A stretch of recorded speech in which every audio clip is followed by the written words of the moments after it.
When I go to Sacramento, I will pump up Sacramento.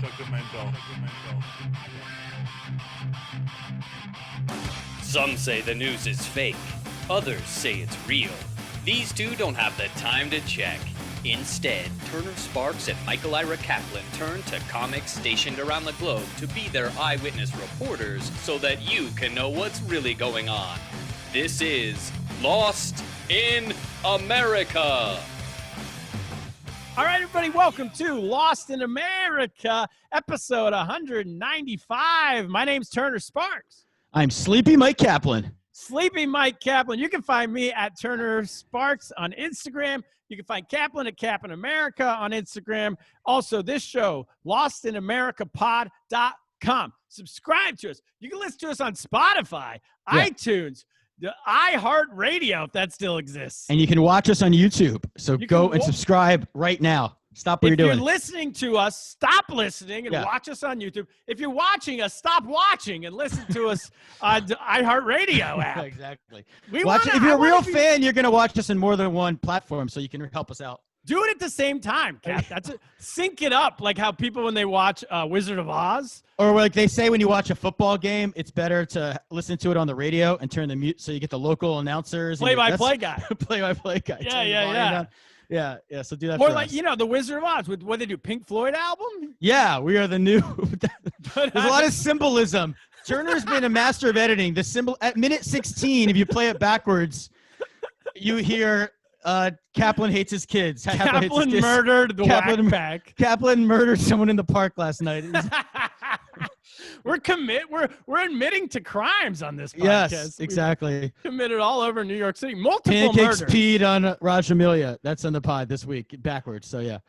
Kaplan, we have a lot of reviews. People are loving this new format we're doing. And I'm not just saying America, I'm saying the world. The world, that's good. We wanna reach the world. That's our platform. We don't want to just be a local pod. This is national pod. We want to be an international super pod.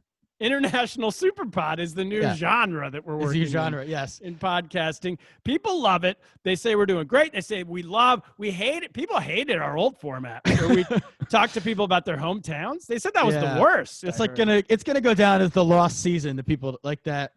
Like season 2 of The Wire. People hate it. I love that. I love Ziggy, but some people don't like it. Well, they didn't like what we were doing. We were talking to people about their hometowns, where they grew up, where they were. I got to be honest with you. Those were great guests, but I was falling asleep during those episodes. Yeah, you were sleepy, Turner Sparks? I was sleepy, Turner Sparks. Yeah, for people watching on YouTube right now, you look like you're half awake. You got a Shalom Y'all t-shirt. Well, I'm testing on the theme which we're going to get to. On our guest today is Mohammed Magdi, Kaplan. Mohammed is a comedian from Egypt, originally from Egypt. He lives in Hong Kong. We're talking about the UAE deal with Israel, the peace deal in the Middle East. So he's going to come in. Apparently Egypt has had peace with Israel. You wouldn't even know that, right? 30-something years. I wouldn't know it. Not talking to you wouldn't know. You have no idea. So he's going to tell us all about that, how it might what relate. To expect for peace. Because I'm wearing the Shalom shirt today. If you're on YouTube, you see this. I'm feeling good about peace in the world, peace in the Middle East. So we'll see if he agrees with me. That's what we want to know is maybe he can give us a peek into the future, what it might look like for the UAE, what it's looked like in the past for Egypt and Israel. Before we get to that, talking about this new pod format, we got a new review on iTunes. I want to read it. It's come from the author, Bill Dodson, right out of Seattle. He's a great author. You got to read his books, by the way. He says, guys, he's in Seattle. He says, guys, thanks for returning to the international coverage. American comedians who do currently or have traveled or lived abroad, and comedians from other countries, they're all great. This small city origin of American comedians was okay. But listen, guys, I've lived there. I've done that. I want to forget about it. I want to forget about all the places. But the international coverage makes me smile. It inspires me. He continues on. Kaplan, that's what we're talking about. He also has a great podcast you can go listen to. I'll find the name of that later, but it's the international, something. Well, thank you, Bill, author Bill. And that's how you do it, guys. You can feel free to insult us in some way. If you can't just give us a full compliment review, we'll take a little backhanded compliment. So I'll take some salt with my sugar. Exactly. So as long as you give us 5 stars, you could say anything. You know, the Disrupted Manager podcast. I wanted to give him a shout out. I've been listening to it. That's his podcast. Go check it out. I want to give that a shot. But anyway, what point is, give us more reviews. Subscribe to us on iTunes, on Spotify, wherever it is. Review us on iTunes. Give us 5 stars. Tell your friends. If you're listening, this is a small podcast, but we're growing. We found our format. So share. If you like this episode, share it on your social media. Tell your friends. Subscribe to our YouTube page. Share that. Check it out. Okay. Yeah, and even if you're not going to, watch it on YouTube, subscribe. You never know. You might want to watch us one day. So just subscribe. If you're listening. Now, Yeah. Kaplan, let's get to Mohammed. Let's get to the Let's show. get to What it. do you know, before we bring him in? Should I start with what I know about the Middle East? And I mean, you know so much. There's going to be the whole episode, I'm sure, if you just start talking about what you know. But yeah, let's go for it. What do you got? What do you know? Peace in the Middle East.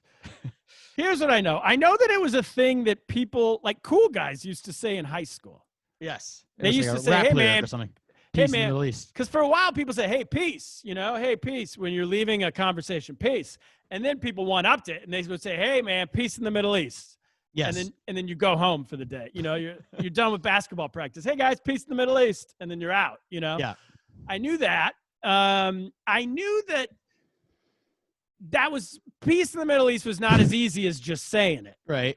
Because let's go back. Hitler, killed the Jews.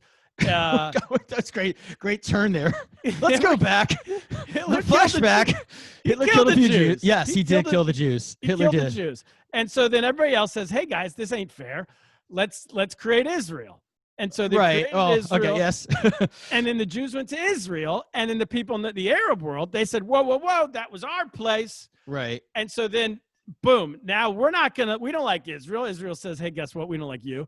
And now we have 50, 70, 100 years, whatever it might be. Not 100 years yet. 80 1948 was when Israel was formed for those. Dude, I can't do the math, though, on how many years that is. 48 until today Yeah. of tension is what we're talking about. Tension's happening, right? So now, just recently, the United Arab Emirates, today is the official first day. The United Arab Emirates and Israel have decided they have, is it a peace deal or is it they recognize each other exist? The Abraham Accords. I saw Jared Kushner, who's always we got off to a great start. The spokesman you want when you're selling a new product. You want Jared Kushner out there in the face of it. So he's out there taking credit. The son-in-law of Donald J. Trump. Yeah, he flew on the first plane that flew from Israel to the Arab UAE ever. The first commercial flight was allowed. That was today. He flew on it, made a speech when he landed. Now, one more thing before we bring in Mohammed. Yeah. The last piece to this puzzle is that it turns out, I don't know if anyone knew this, Israel has had peace with Egypt since 1979. Did you know that? Yeah, so I know what I'll say. I know a lot more about Israel's founding, but we'll stick with the Nazis killed Jews, and that we'll go with that for now. And yada yada yada yada yada yada. It was a Jimmy Carter thing. Jimmy Carter. Everyone used to, when we were younger, he was everyone's the worst president we ever had. But Jimmy Carter was the president when they made a peace deal. The Egyptian president was assassinated a couple years after this. That's how popular I know the peace deal was with some. But so yeah, I'm gonna probably slip into saying we a few times as a Jew when I talk about Israel. But Israel had peace. It's like how I say we when I talk about the Sacramento Kings or something. Exactly. It's your team. Exactly. It's a sports thing. I'm an American, but I kind of refer, So, and then Israel has peace with Jordan more recently when we were in high school in the 90s. And I don't know which piece, I don't know, I know Israelis can travel to Egypt, I guess. I don't know the details of what this really means other than Israel gave back the Sinai to Egypt. Egypt serves as kind of like a neutral party in some negotiations. I know that, but I don't really know, I assume, I do know that Egyptians probably don't love Israelis. All right, let's bring Mohammed in. So I think we need to, enough talking. Yeah. So let's, and UAE, I don't know. Do you know, the last thing is, do you know anything about the UAE? Oh, what do I know about the United Arab Emirates? Yes, I do know very quickly. I know that I think they have the World Cup coming up soon because it's a big punchline. Do they not have the World Cup? Mohammed shaking his head. Matumbo finger. I thought that they had this. I thought so too. They had all these Filipino workers dying there. Wasn't that the UAE? Or was that? Yeah. I always mix them up though. I mix up Dubai and Doha. That's my whole thing. I'm always mixing them up. I think Doha maybe is the one. Right. Well, then I don't know anything if I didn't know that. All right, let's bring Mohammed in. Okay. He's laughing. Bring him in. Mohammed, what did we get right? Unmute yourself, sir. Hey guys. Welcome to the show. Welcome. Have you Yeah. ever had an intro like that on a podcast before? No, this is awesome. Also, this is Yara. Your dog, for those who are watching on YouTube. Oh yeah. Oh, I forgot this is a podcast. What does we were just Yara chatting. think about the Middle East peace deal? She literally, she never barks, and she just barked when he said the World Cup's gonna be in Dubai. Whoop, stop. She was very insulted. She was insulted by the. Oh, say that again. Whoa, sorry guys. Can you say that again? Some audio just messed up there. I said Yara never barks, and she just barked when Michael said that the World Cup is going to be in Dubai. She was like, "What the fuck?" Okay. Well, that was Turner who said that, but yes, I probably agreed with him. It's not going to be in Dubai. It's was going to it be in. Turner? It's going to be in Doha. Is that? Yeah, it's going to be in Doha. Yeah. Which I just should say. Last thing I'll say is that my Tribeca Film Festival I used to work. They used to do one in Doha every year, like a film festival, and I always think I thought that was the UAE too, all these years. So. We're pretty ignorant over here. So how did we do, Mohammed? I mean, they also kind of look similar. Yeah, you guys, you got some basic information right. Like the year where the Egypt treaty happened was right. So good job there for two white guys. Michael knowing about the Egyptian president getting assassinated. Cookie for you. Cookie, there you go. Thanks you. Yeah, it's that guy. Yeah, I think everything else you guys did not get right. So yeah. So what do you think? Did you know that Egypt had a peace deal with Israel? Yeah, I did. I did because the president Sadat got assassinated pretty much for it. So that was something that we kind of learned. Sadat, yeah. Which I know sounds very close to Saddam, but Sadat is actually a last name. Saddam is a first name. But, they're both dead. That's something they have in common. They are both dead, yes. And they both believed in peace? Oh, wait, no. Maybe. Mohammed, how did they teach that to you as a kid? So they taught you that he made a peace deal with Israel. He got killed. Was this seen as a good thing that he got killed or a bad thing that he got killed in the school system? No, obviously a bad thing. Like every president that existed in Egypt, except for Morsi from the Muslim Brotherhood, is considered a hero for whatever reason. Okay. Like everything they did was great. Yeah. So even Mubarak, who stayed there for 30 years, basically fucked up the country. I don't know if I'm allowed to swear, but you can leave it later. Oh, okay. So yeah, all of these guys are just considered good. And then the Muslim Brotherhood guy is like, yeah, no, not that guy. Got it. Yeah. Okay. Well, he was Mubarak was in power for a long time, and then you had the Arab Spring recently, right? Where So that was 2011. I was kind of involved in that. Yeah. And after that, the military kind of took over for a bit, and then the Muslim Brotherhood took over for a year, and the military is like, yeah, no, not anymore. Yeah. And then they kicked democracy the guy out, didn't work. Yeah. No, it didn't really work. Kaplan, can you turn down just a little bit on your microphone? Sure. And so, Mohammed, what do you think with this peace deal? Or is it even called a peace deal? What are we calling it between the UAE and Israel? I think it's called a treaty. A treaty. And I'm trying to translate from Arabic. So I think it's called a treaty. It's not really officially called a peace deal. Okay. And it's called like kind of like rekindling your relationship or something like that. Like a normalization. Is that the word they're using? Normalization. That's probably. They let the players. They let the citizens from each country travel, because you used to not be allowed if you have an Israeli passport to really travel to a lot. So actually, one fun fact: the plane that flew today, the Israeli Airlines plane that flew today, flew through the Saudi airspace, that was never allowed before today. Right. So Saudi is actually, for an Israeli plane to fly through the Saudi airspace, especially because there is Mecca there, which is like the holiest place for Muslims. So that's also that's an indicator of like Saudi is also like totally on board with the deal, and they're gonna get to that eventually, which will obviously be a big deal because Saudi is Saudi Arabia. It's Mecca, literally the Mecca for Muslims. When you say they're gonna get to it, you mean that you think that Saudi Arabia will also normalize relationships? Oh, 1,000%. It's going to happen. For sure. It's just a matter of time.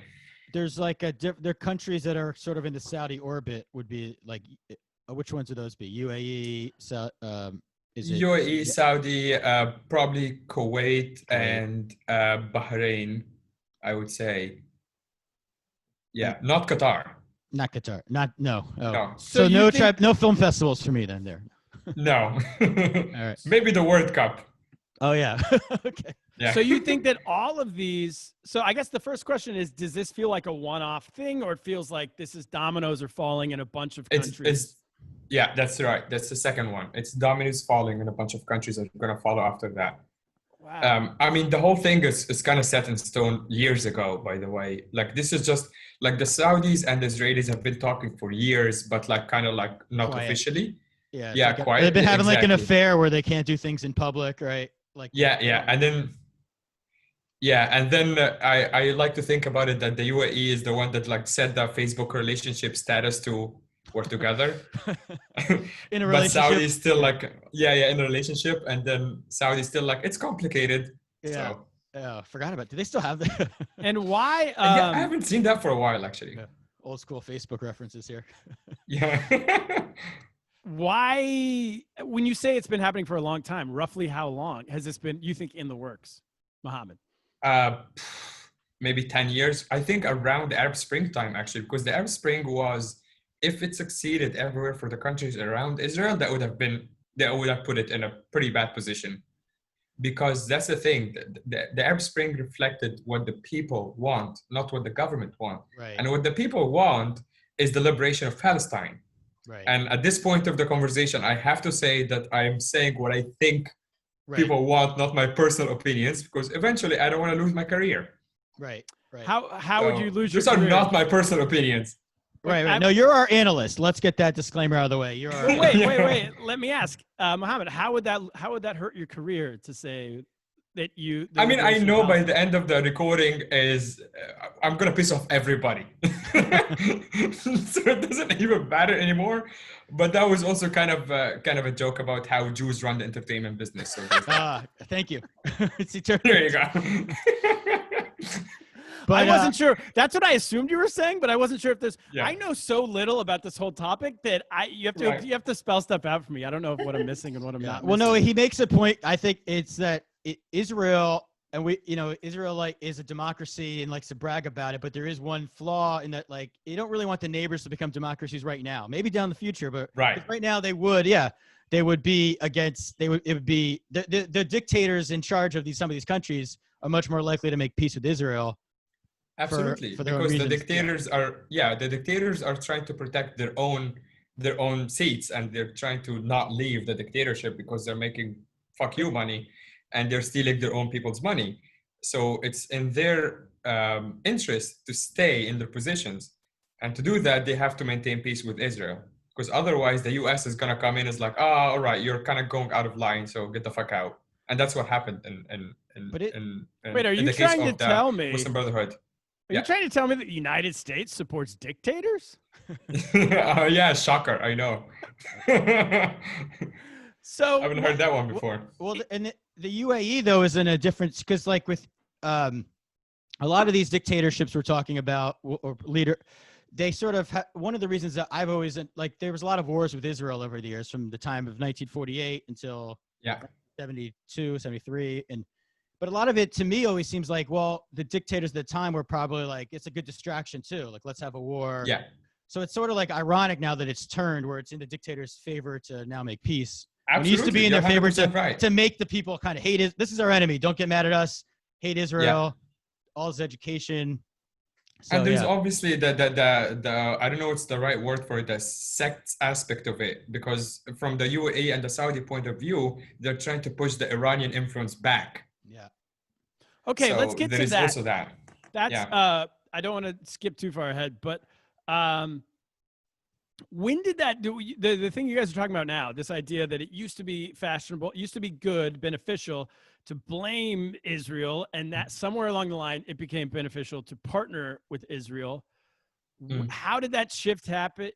Were you guys the first ones to shift that way when the 1979 Egypt? Yes. Yeah, kind of. Because what happened is that Egypt basically won the war in 1973, and that was a big propaganda move for the Egyptian government at the time. Won the war because we had with Israel. So what happened very briefly that Israel took Sinai Peninsula from Egypt in 1967. That was under Nasser, who was a president back then, and he was a total idiot. So he just kind of like just lost the war. He had lost another war before that. He just sort a of was the fucking- charge of all these, like, he wasn't, he had a huge influence, right, on like the other Arab countries Yeah. at the time. Yeah. Yeah, but he also had these weird ideas of like Arab Nationalism. socialism. So Yeah. yeah. So he wanted to. At some point, he literally united Egypt and Syria, which don't even have a shared border, but somehow they became one country under his presidency. But that lasted for like 3 years, and then Israel took in an attempt to expand the Israeli territories. They just annexed the Sinai Peninsula, and that was a massive deal for Egypt because Sinai, not only that is a strategic place between the Red Sea and the Suez Canal and all of that, it's also a beautiful place that attracts a lot of tourists.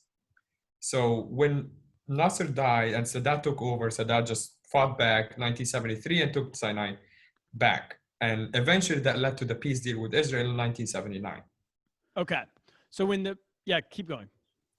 No, it's okay. But did they take Sinai? They took the Sinai back, but then didn't Israel? Because I thought Israel gave the Sinai to Egypt in the peace deal back, part of it. Yeah. So that was like he took it back temporarily, and then Israel. Exactly. Right. Yeah, and then Israel eventually. So they had the peace deal under whatever president you guys had, Donald Trump Sr. I don't know. I think it was Jimmy Carter. Jimmy Carter.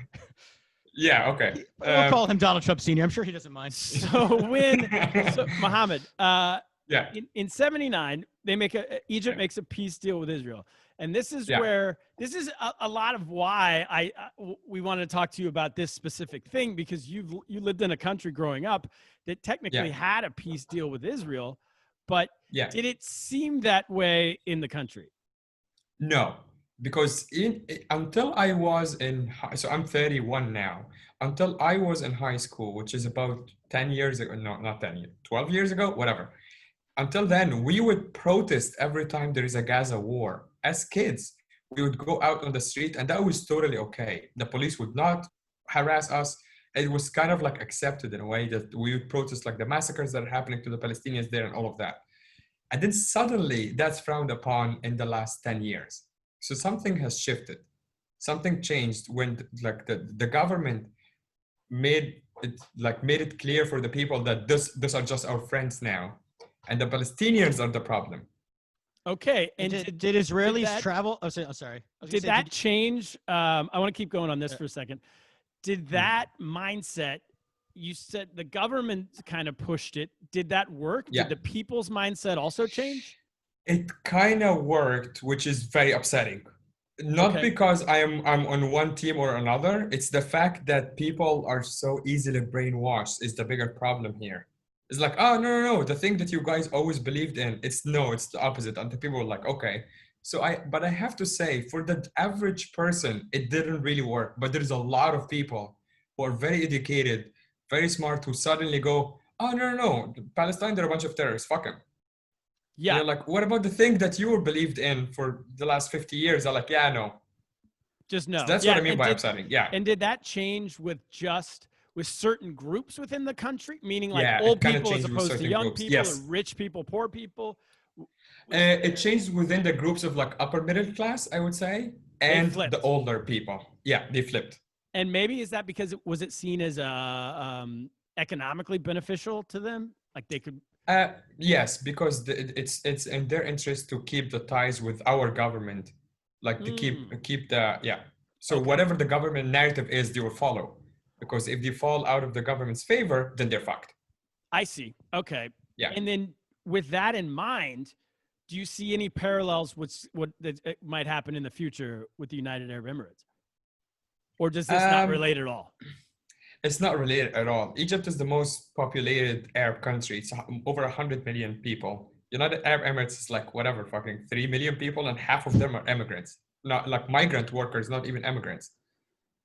Like, for example, my brother lives there. He has lived there for the last 10 years. He can't get a permanent residence. He can't get not just a permanent residence, he cannot ever be a citizen. So, and a lot of the citizens, not obviously all of them, but a big percentage of the citizens are very rich and kind of tied to royal family some way or another. Yeah. So whatever the politics is going to be in the country is going to affect a lot of the local population, and they're just going to follow it. They'll just go along with it. They might think or feel differently, but it's not going to be an issue. And we should say we initially thought we might be able to get a comedian from the United Emirates to talk about this, and it proves to be very difficult. And if you're listening out there and want to do a follow-up with us, call in sometime. Call in show. Yeah, because that's interesting. So there's only 3 million people, because I don't know if we've talked about in the opening, but like my image of the UAE is kind of like there's this rich, like super modern city, but like I don't know what the rest of the country's even like as far as like, so I go there every year. Yeah, I go there. Neither of us want to go back to Egypt, so we just pay for our parents to fly to Dubai, and we all meet there. Yeah. For the That's record, the last trip I had before the lockdown in Hong Kong. For the record, it's 10 million people, but the point stands. Oh, it's right. a small country. And you say, it's 10 million people, but a lot of those aren't even from, they're like almost expats or immigrants. Dude, look, actually, one of us should Google what is how many of them are actual Emirati natives. So it's probably less than half. Okay, so a lot of finance things and people who just are there for like oil, and is that what you're saying? Yeah. So it's oil money now. Obviously, they're kind of switching towards like tech and tourism and things like that. But like Emirates was not a country until like what, the 1970s. Right. Well, that's what I was thinking about, is that, you know, all these other the big Arab countries that, you know, have had all these wars with Israel, and there's more, you know, like scars in the brain. Like UAE was like a country that formed when did they even become a country, and they've never had any direct conflicts. So it's basically swaying the hearts and minds of someone living in the UAE is probably not that difficult, because there's not much. Is this what I'm putting words in your mouth? But because there's not much ties to it, there's not many roots, and so really, it's a place. Is it a place you go to make money? And as long as whatever decisions happen that help you make more money, you're cool with it. Yeah, as a foreigner, that's the game you play. For the locals, I can't really speak for them. I don't really know how they feel, and I don't know many of them. But I would safely assume that they're just going along with the government narrative because it's easier. Yeah. But it's also interesting because they're part of the Gulf, like the Gulf, obviously, like area, which is traditionally more religious than the rest of the Middle East, which also makes them, if they are more religious, they might feel a little emotional about the Palestinian cause. But again, if you go against the government narrative, you might get in too much trouble. So they're like, all right. And do they?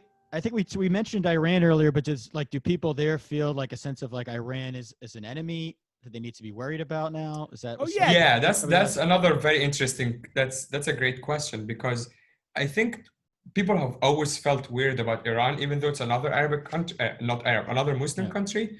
But the whole Shia Sunnah thing has been a problem for forever. Right, and there. Can you explain that? Again, it depends. I will explain, but as much as I know, and then I will make up some stuff. That's fine. That's what we encourage here. Otherwise, I'm going to make up. I'd rather you make up stuff than me. So, Mohammed, you realize the whole point of this podcast is to arm our listeners with a surface level amount of information. We want them blowharding away. Yeah. So the next time they're at a party or a business meeting, they can say, "Oh, I know about that." Yeah. You want them to say, has 3 million people. They're doing doing a company trip. They're going to go to Dubai, and they say, "Oh, that place 3 million people exactly." And we encourage our listeners, by the way, to say Mohammed Magdi.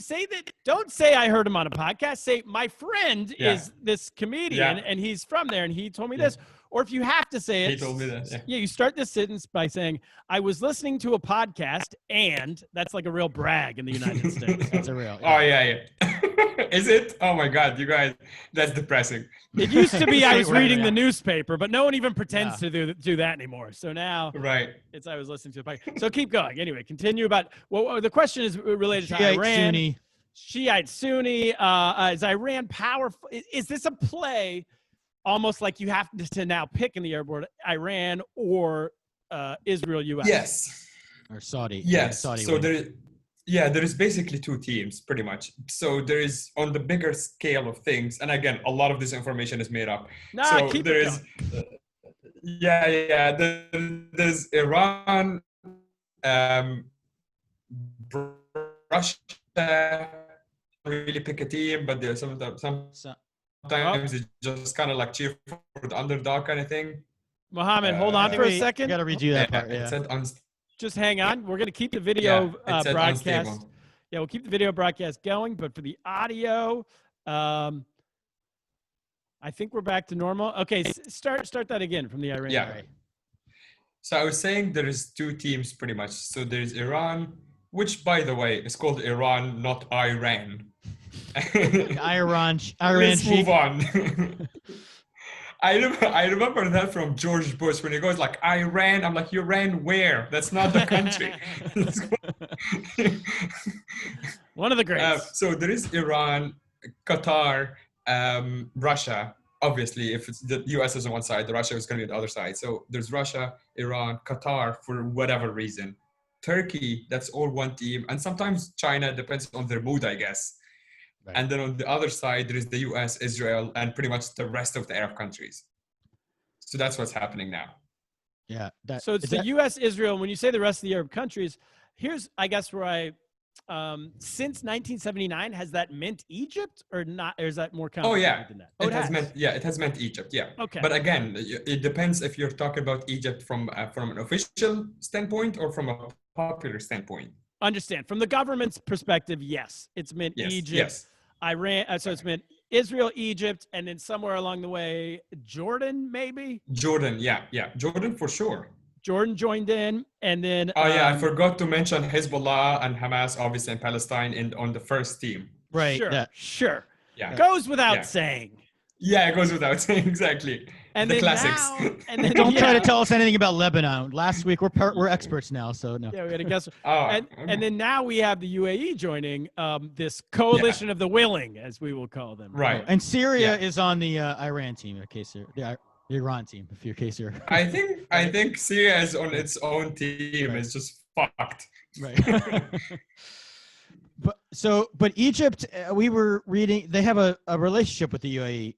Like there's a normal relationship. Actually, if in fact the UAE government and the Saudi government are huge supporters of the current Egyptian regime because they didn't want the Muslim Brotherhood to be in charge of the country, of the most popular country in the Middle East, because the Muslim Brotherhood have some weird ties with Iran and Hezbollah and Hamas and all of that, even though the Muslim Brotherhood are traditionally Sunni and like hate Shia.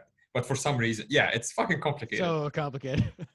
Yeah. So is there any, by the way, can you imagine if we were run by a group called the Christian Brotherhood?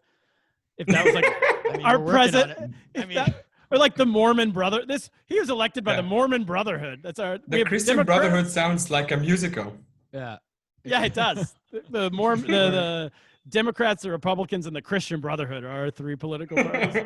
It's wild. So could this now that UAE, this looks like, you guys had a good setup over there in Egypt. You had Egypt, and then you had United States and Israel. So it was just the three. It was a cozy group, and maybe Jordan a little bit.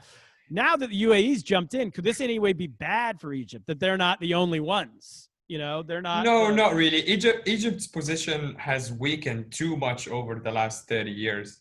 So they used to be kind of like the opinion leaders, and now what's happening is that the Gulf countries, Saudi Arabia and UAE, are taking that role from Egypt. So Egypt really has no say anymore. Yeah, we don't have any say in what goes on. We're just basically like a dog. We're just kind of like puppies, just following around. Oh no! But you still, we should say actually. Her name is Yara means Egypt in Arabic. I should say for the people listening on audio, I laughed because Mohammed held up his dog when he said dog. I wasn't laughing at their plight of the country. But we should. I told you, I promised you to piss off everybody by the end of the podcast. This is good. As part of the deal, the U.S. brokered with Egypt, though, the U.S. gives Egypt money, right, every year, like aid. Oh yeah, we get. I think one of the most. The second highest aid money from the U.S. after Israel. Right. In the world. That's part of the deal. Really? That was part of the deal. Yeah. So as long as you're still getting the money, I guess. Though. Exactly. Do people? That's the whole thing. Yeah. We don't get any of it too. It's not like me personally, but like the people don't get any of it. That's what I was going to ask. It goes straight to the military, straight to the army, which is also secret budget. It's not allowed. It's not a public record. And every like 10 years, we have the same bullshit where someone in the parliament, which is all pro-government, someone would just feel brave one day. It was like, hey, can we discuss the military budget? And then he would just disappear. It's fucking hilarious. He's like, I want to commit suicide, so I'm going to say. But it's always funny because everyone's just like, dude, haven't you learned from the last 50 guys who tried to do that? Yeah, he's like, well, what? It can't happen to me. It's like a plane's not gonna crash. He's some guy cockeyed optimist. He's got 5 kids. He hates his wife. He's like, I got to get out of this somehow. I might as well go down with dignity. Yeah. Oh, God. So I mean, I don't think the U.S. is giving. It's a different kind of deal. Like, we're not giving the UAE tons of money as part of this, or are we? I don't. I'm not sure. I don't think so. Not officially. Not that I know of anyway, because what we get is military aid. It's not even just like money. It's money that's supposed to go to the army to make sure that Egypt is protecting Israel. Right. Yeah. They're not from their, and also because Israel's getting money, so it's like a balancing thing. So So Israel can't. It's like the U.S. is basically like your dad, and Egypt and Israel are like the brothers who kind of hate each other. So the U.S. is just keeping them quiet, giving them like, equal money, so you don't complain. Yeah. We gave you $2 billion. We gave you. Yeah. So that's right. We could just pay every country in the Middle East and maybe to just the peace plan. That's it. I think you can afford it if you stop spending money on fucking conventions that don't make any sense. Hey, did you see the fireworks they had at the Biden one, man? Those were great. We did. Those aren't cheap, baby. Dude, how funny was that lady in the beginning? Which convention are we talking about? Which convention? There was a lady who just like gave a speech, but there's like nobody, and I don't even remember what she said because there's no audience, right? Or was there an audience? No, there's no audience. It's virtual. A lot of virtual stuff. Right? Yeah. Do you mean Biden's or Trump's? No, Trump's. Oh, you're talking about Kimberly Guilfoyle? Oh, that's her. That's her. Yeah. Yeah, that's Donald Trump Jr.'s girlfriend. She's our future. She's our future first lady. Let's be honest. So show some respect. I will show some respect because eventually I will wanna join you guys. So I'm gonna play nice. There you go. She was also previously married to the governor of California, who's a Democrat on the other side of the aisle. So is that Arnold Schwarzenegger? No, but Gavin Newsom. He's the current. Yeah, the current governor. But she's probably. And there's a chance she slept with Schwarzenegger. Let's be honest. Anyway. I mean, any politicians in play for her. Mohammed, what's the hierarchy of Arab world countries? Should say, meaning like who's the most powerful, who's the least powerful? Who do you look up to? Who do you look down on? You know, every region has this. I'm very curious. Popularity-wise. Power-wise, you know, if you're in Asia, you're like, okay, Japan and China are the big guns. Below that, you got Vietnam, Cambodia's way down there. You know, these type of things. And then Myanmar, no one gives a fuck about them. Yeah, I get it. Sure. Yeah. So in the Middle East, Egypt is the biggest one because we're kind of like the Hollywood of the Middle East. So everyone isn't that convenient? He's from Egypt, and he says okay. So it is you guys though. Everyone in the Middle East grows up watching our movies. And so obviously there are different dialects, right? And everyone understands the Egyptian dialect because they all grow up watching our pop culture, our movies, our songs. Egyptian Hollywood. Egyptian Hollywood, basically. Yeah. So, but then what's funny is that I have actually a chunk in my act about that. It's like everyone kind of hates the Middle East around the world, but no one hates the Middle East more than the Middle East. We all hate each other. It's hilarious. Dude, if you speak to an Egyptian, he's gonna shit on Libyans and he's gonna say racist things about Sudanese people, and then he's gonna also shit on all the Gulf because they're like, rich fucks who have oil. And you go to the Gulf and they look at us as like cheap hookers who go work for them. and then all of us hate on the Lebanese and the Jordanians because they sold the Arab cause or whatever. And they also think they're better than us because they have lighter skin and they speak French. And everyone in this whole region shits on the West, which is Morocco and Algeria and Tunisia, because they're all think they're better than us because they're all actual French-speaking countries. French? Do they know? Who likes the French? Do they know that French doesn't matter? Yeah. What year do they think this is? Do they still even teach French in school? I thought they Yeah, gave dude, that up. I went to Tunisia like 10 years ago, and their Arabic dialect is so strong. I speak French, so Arabic dialect is so strong that I switched to French on like my first day. I'm like, this is bullshit, because everyone in the country speaks French. Yeah, that part of it. Algeria, French, yeah. Yeah. So, and what about? Francophone, they call. And who dislikes Israel the most of all these countries? Or what's the order? Is there an order Dislikes? there? I'm gonna go on a wild guess and say the Palestinians. Oh wait, well, I was counting of all the big countries you were giving me. Kaplan's like, of all the real countries, which one? Yeah, exactly. Well, it does, yeah. Well, do you think to switch that around? I guess. Do you think? Like, is there any, like, is the mood over time, like, gotten better or worse? On is like to get towards peace? Like, do you think like a real peace, not a cold peace? Because Israel and Egypt have peace, but you're saying it's not like people like each other. They're just forced to like each other a little bit. Yeah, kind of. So is it improving through younger generations where they don't care as much? I think so. I mean, it depends also. There are younger generations like myself who are very, very open-minded and open for a dialogue like this. And like, all right, let's discover the possibilities and whatever. But I also know young, smart people who are not open to a discussion like this. And when you listen to them, you're like, well, that kind of also makes sense because they might have a relative in Palestine when they fucking died with a roof over their head, like blown over their head. And you're like, how can you blame them? You know? Yeah, right. Yeah. And then you obviously like to balance it out. And there is obviously, on the Israeli side, it's exactly the same. I can talk to you and you're like, well, my family died with a Hamas rocket. And it's just a whole fucking cycle of bullshit. Yeah. I mean, there was that, did you see that? There was that kid this week. There's that rap song from that like 11-year-old kid in the Gaza Strip. And then he had to apologize. No. It was like went viral. He did something, and then he basically just said he'd like to have peace, and then everyone got mad at him, so he had to apologize. And his parents were like, he doesn't mean that. Like his parents had to issue an apology because people were threatening an 11-year-old because he said he'd love to see peace with Israel, but he's just an 11-year-old. I can't. Yeah. So one day they're like, he's just 11. He just means peace in general, is what they said. By the way, I got news for you. He's gonna be the next one assassinated after that Egyptian president. They'll wait till he's like a little older. Yeah. So. Yeah, I mean, that's the whole thing with also like there are few figures. There is a guy who I think is quite famous online on social media. His name is Nas Daily. I don't know if you guys heard of that guy. No. So he's like an Arab Israeli guy. Like he's Israeli, but originally Palestinian, whatever. He travels around the world. He makes videos, but he has this like cute message of like, oh, look, we're all cool and we live in peace. But it's extremely politicized because he also has lived in Israel all of his life, even though he's ethnically Palestinian. Right. And you're like, well, you have no idea. You've never lived in Palestine in your life. You probably have never been there. And just because you're like Arab, it doesn't mean that you represent them. He's an asset. Yeah. Well, isn't there a female singer who actually converted? I remember reading, there's like an Israeli Arab citizen who's a Palestinian, obviously, but who's like a music star. And then she like converted to Judaism. I was reading about this once. And I was like, this are is you allowed genius. to convert? Yeah, you're allowed. I mean, but it's almost like a great commercial move. So you can't take anybody in these situations seriously on either side because you're playing to a side or whenever you do these things. So yeah. Good for you.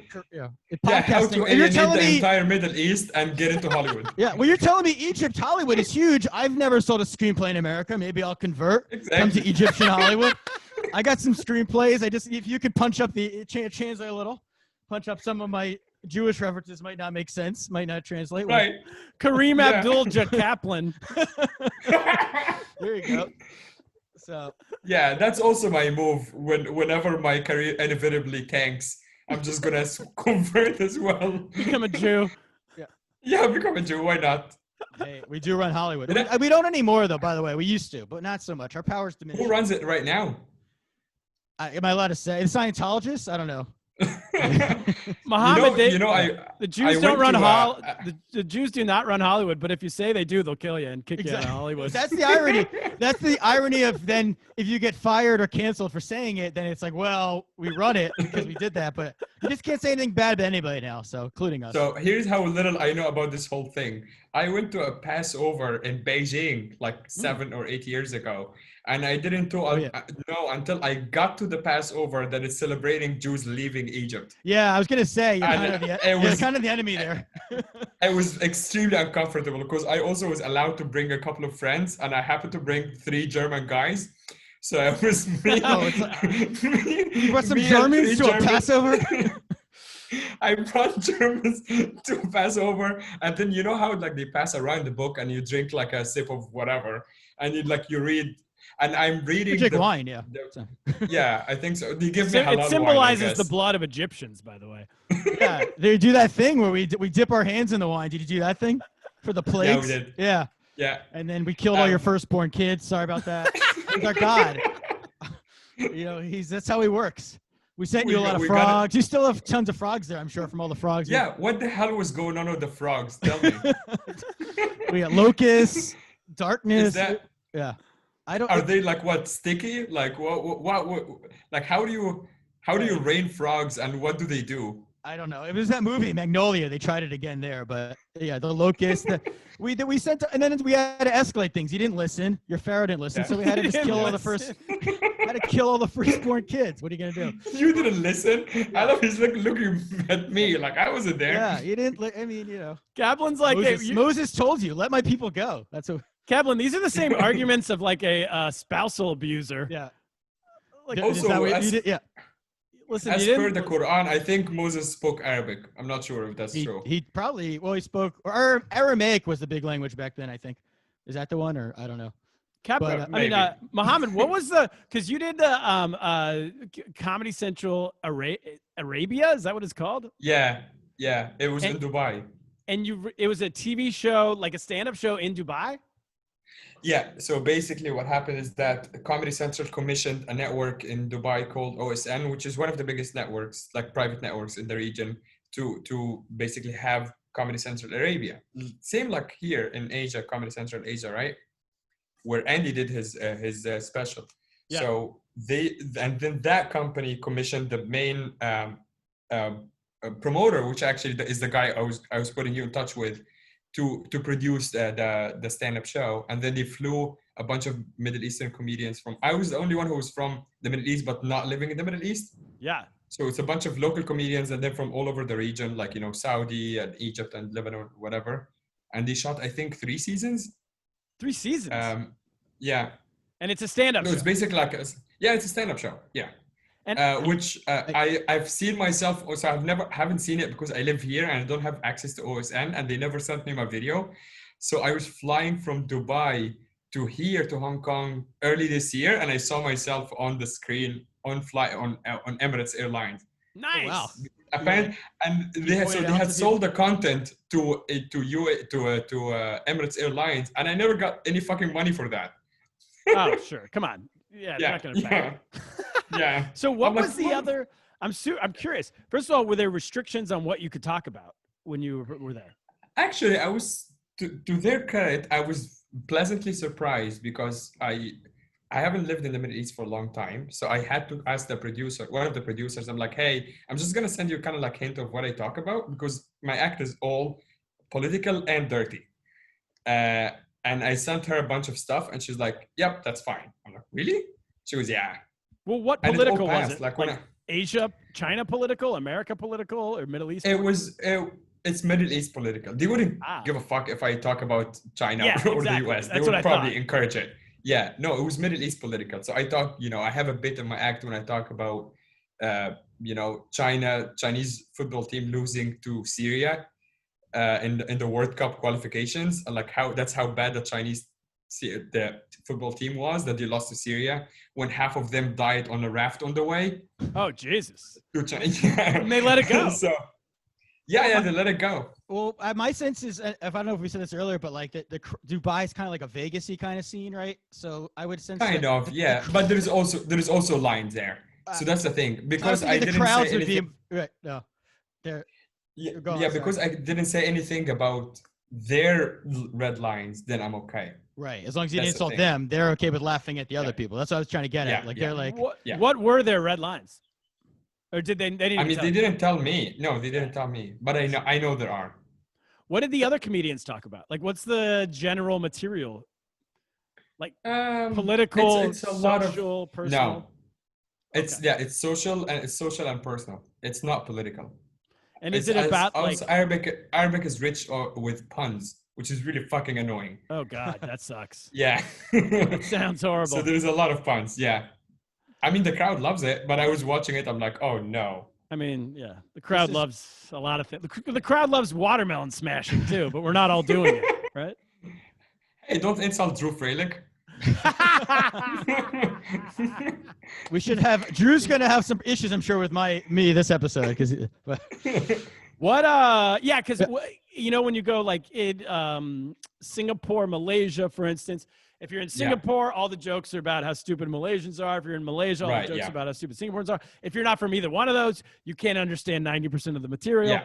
Is it similar as in the Middle East? Are they talking about the other countries or not as much? It used to be like that. It's kind of like almost like the parallel PC movement, where like before, like 10 years ago, you can go on national television and make racist jokes about like Sudanese people. But now we progressed. Oh, wow. Look at that, see? Now you can make fun of only refugees and Palestinians. Oh. What about, like, can you do transgender jokes? Oh, yeah. That's the other thing. Actually, that's a great point. I did, last time I was in Egypt 3 years ago, I did a show there, and almost every joke was a homophobic joke. And for me... It was a theme night. Yeah, it was a theme night. Yeah. And for me, because I've lived abroad for so long, I have progressed past that like a million years ago. But they're still there, and the crowd is loving it. I go up there, and I don't know what the fuck I talked about. Maybe I mentioned like someone's transgender, and people just walked out. Oh, really? Yeah. It does beg the question, though. Have you been in places like the UAE? You're getting away with. I'm sure you can make Jew jokes, no, because there's no Jews in the audience, and now. The Israelis you can. Now the Israelis are coming. People are gonna have to clean up their act there a little bit. No, what will happen is that you will give the Arab audience rocks, and you'll give the Israelis let them pass through with their guns. So yeah, just gonna recreate the situation there. Well, yeah. All right. Well, it's tips. Well, do you think Israeli comics are gonna ever be able to get over there? Are they gonna? How long do you think? Eventually, I feel like eventually, yeah, it will open up because the UAE is the biggest market for stand-up in the Middle East anyway because of their money. But Saudi Arabia is opening up big time too. So I think it's gonna catch up. I don't know about the Israeli comics just because is there any popular Israeli comic anyway? I don't even know. Kaplan and I, before we recorded with you, were trying to think of some, and we couldn't name a single one. My thing is Israelis, because Jews in America, people listening know, we have a lot of comedians here. Because we're very self-deprecating people. The Israelis are a lot of machismo, a lot of false bravado. I can't see them being comedians very well, but there must be someone. Right. I'll have to ask and find out one. There has to be like an English. Obviously, like I think it's far-fetched to say that there would be an Israeli comedian performing in Hebrew in the Middle East. He'd have to perform it. He'd have to perform in Arabic, I would assume. Or English. No, Emirates has a big market for English stand-up. Maybe in English. Yeah. But in the US, who is it? Sam Morril is Jewish, isn't he? He's Jewish. I mean, everybody's a lot of Jews. Like 90% of the comedians are Jewish. We just outed Sam Morril. Yeah. Sam Morril's Jewish. David Tell's Jewish. Like literally everyone's Jewish. I mean, I have friends in Israel who are getting like the Facebook native advertising. They already getting like ads for real estate in the UAE. So I'm sure. Oh my God. I'm sure comedians are like, ooh, like maybe I can go there. So it's gonna happen. Yep. Alon Gold to go first, Kaplan. Alon Gold, he's American, but he's pretty Jewish. So if they can stomach him, then that's pieces on its way. If he Who's comes the most back, Jewish comedian in the scene there? Him, I would say. If he comes back alive, Modi. I don't know if anyone knows that guy as much as Alon. Alon's a bigger platform. If Alon goes and he comes back alive, then everyone else. Then Sam Morril can go next. That's Jared Kushner. And then, that's who we sent. Like that's what I was like. I don't know if it's gonna work out. They sent Kushner, but whatever. So. That's it, Mohammed. Thank you for doing the podcast, man. Yeah, man, it was a pleasure. This has been a blast. I'm very happy to feed white people a bunch of misleading information about where I come from. Can I ask you one question before we go about where you come from? One last question. It's Egypt. About Egypt. No, I know where you come from. I didn't understand that either. I was like, what? No, you said where I come from. So do you remember an ambassador from Egypt named Mohammed Bassioni? Do you remember this guy? So he was involved. He was my dad's college roommate. This is my only Egyptian. Whoa. And he was always talking about how great he thought Jews were in America. So he's like, oh, I wish we. So he ended up getting involved in a big scandal in the 90s. It was called he harassed a belly dancer or something. So that's my only other Egyptian I knew before you. So I'm glad that Wait, so I am very glad he represented our people very well. Yeah, he was. He had a distinguished career. He said he was not guilty. My dad says he's a great guy. So yeah. But shout out. I just want to I want to remember him to go away today. So all right, hopefully he'll- R.I.P. R.I.P. R.I.P. Mohammed Bassani. He passed away a few years back. Passed away on the hands of the Mossad, probably. Oh no. We don't spread rumors here. Possibly. Yeah. Mohammed, Anyway. how can people find you? I live on 16 Observatory Road, 5th floor, Hong Kong, Kowloon. That's how they can find me. Send all the fan mail and hate mail there. Yeah, send it there. You can also find me on your internet at the other Mohammed on Instagram. Good name, the other Mohammed. Yeah, That's a good name. it's just the other Mohammed. There's only one. Yeah, You- I think that's the only one I use. That's the only social media I really use is Instagram. So yeah, the other Mohammed. That is There's- it, there's a few. everybody. Peace in the Middle East. It's back. Listen, the 90s are back. Inshallah. The 90s are back. Peace in the Middle East. Let's bring back the gay jokes all over the Middle East. Gay Bring jokes back- are back. Bring back the gay jokes. That'll come next. Thank you, Christian's Mohammed. working on it. Kaplan, that's Cheers, it. guys. What should we do? I think it's time we get lost. Get lost. See you guys. All right. See you, Mohammed. Thanks, man. That was good. Bye.